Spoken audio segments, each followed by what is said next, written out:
So I'm a senior in math and physics here, and I was, as Dr. Gwynn said, at the University of Glasgow, doing some gravitational physics research. So the basic trajectory of my research was that there's this new theory of gravity. It's called emergent gravity. It's an extension of general relativity, which is Einstein's thing that we believe is pretty good. And emergent gravity is appealing for a few reasons, one of which is that it eliminates the need for dark matter, which is mysterious and people don't really understand it. And if it didn't really exist, that would be some questions answered. And so I was looking at a way that you could potentially test whether or not emergent gravity is actually true. And that's looking at how light bends around distant stars and galaxies.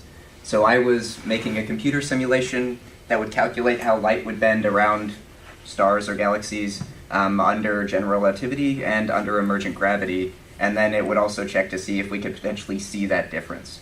And so the sort of spoiler is that we might be able to see that difference, which is pretty exciting because I was only working with a simulation, and so that paves the way to maybe look at some real data, see if we can actually see some differences that might suggest one theory or the other is actually true.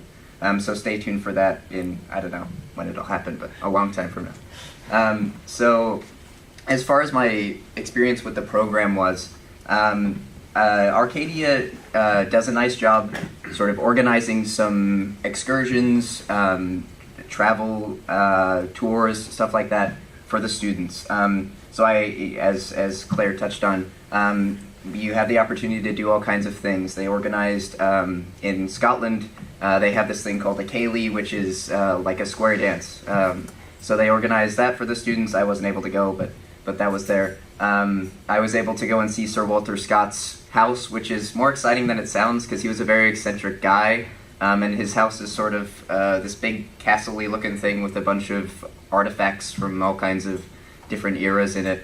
I had the opportunity to go to the Isle of Skye over the weekend, which wasn't an Arcadia organized event, but there was time to go on to organize your own things as well.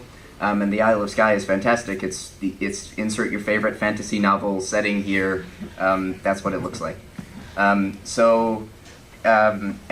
the staff at the physics department in Glasgow was also fantastic. They included the summer students in their research meetings every week, and every other week they had a journal discussion, so they would pick a new article in physics and they would all get together and read it and talk about what they thought was interesting, what they thought was lacking, whether they believed it or not. And so it was a really good way to sort of experience what academia is really like. And that was where my main growth came in as well. I thought I wanted to be an academic, which is still true, thankfully, after going through this experience. So it was amazing to just see how people supported each other with their research. You'd have somebody come in and say, hey guys, I have this problem, I don't really know how to solve it, and somebody else who wasn't necessarily working with them every day, but who had some experience with that field would say, oh, you could try this, and they'd see if that worked out, and next week they'd come back with what they found.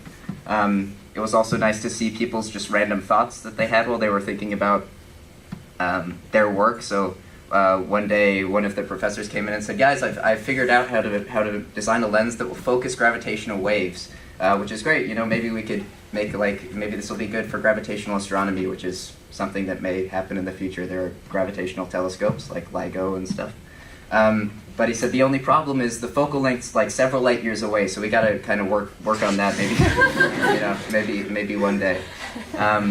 So I found that the academic setting internationally was really great. Just getting to hear from people from all kinds of different countries. There were a lot of Scottish people from China, Germany, England, which is sort of they will make that distinction if you go to Scotland. So yeah, it was a good way of just experiencing what it would be like to work in a university someday.